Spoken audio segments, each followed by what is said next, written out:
Magandang hapon mga kabay. Ito po yung pang 12 ko po, 12 po na unit na repair. Ayan. Last po ito mga kabay. Ayan, natatapos na po ako. So, hindi ko na po siya ititesting. Gawa nung wala na po siyang cord. Ayan. Tsaka iba po yung andar niya pag inikot. So, bubuksan na lang natin mga kabay. Titingnan natin kung ano yung sira. So, tara mga kabay, samahan nyo po ako. So, ayan mga kabay. Nabuksan ko na po yung screw. So bubunutin na natin. Ayan.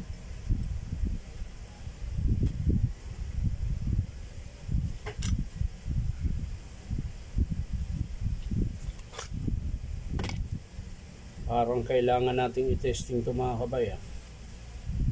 Ayan. Wala pong palag yung field coil nya. So i-testing muna natin mga kabay yung field coil. Baka may putok na naman. I-testing lang natin mga kabay. Ayan po. Wala po siya. Wala pong signal. Bakit? Dito tayo. Ayan. Tapos ito. Wala rin. Bakit? Ito. Tsaka ito. Yan, wala rin po mga kabay. Ito sa kabila. Ganun din po. Baliktarin natin. Wala rin. Dito, wala rin. So titingnan talaga natin mga kabay. Wala pong connection yung field coil niya. So bubuksan natin ito mga kabay. So yan mga kabay. Tinanggal ko na po yung field coil niya. Ayan. Para malaman natin kung bakit wala siyang contact. Kalasin natin lahat. Baka may pumutok na naman dito mga kabay. Kaya ayaw niyang gumana. So kailangan talaga natin kalasin ito mga kabay.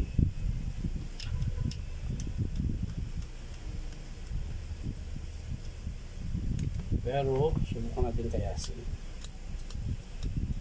Baka sa ano lang.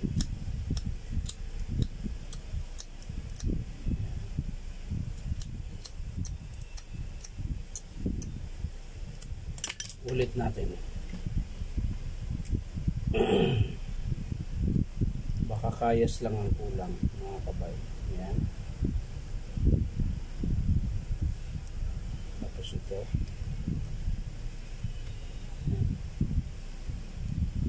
Tayo. Wala.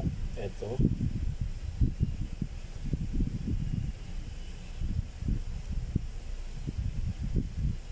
Wala talaga mga kabay. Wala talaga siyang connection. Meron. Ito meron. So ito. Right. Sakit ah.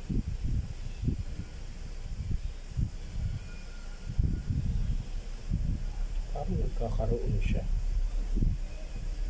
Kailangan itusok brad para magkaroon.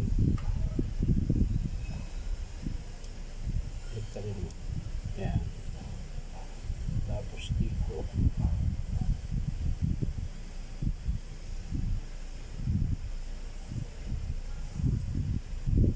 Wala talaga. Kayas ulit. Kasi sa dumi lang eh. Yan. Oh, wala talaga mga kabay.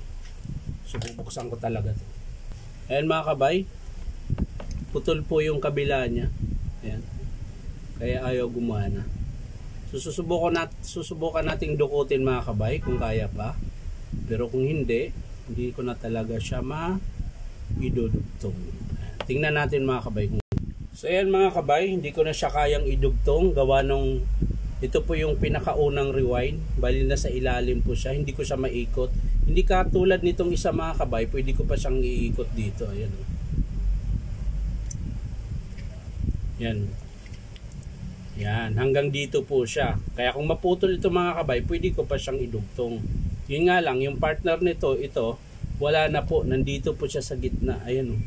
Nandito po yung pinaka-wire niya, hindi ko mabunot. So, i-estimate ko na to mga kabay. So, ang papalitan dito mga kabay, field coil, carbon brush, sleeve, bali yung armature niya mga kabay, buo pa po. Ayan.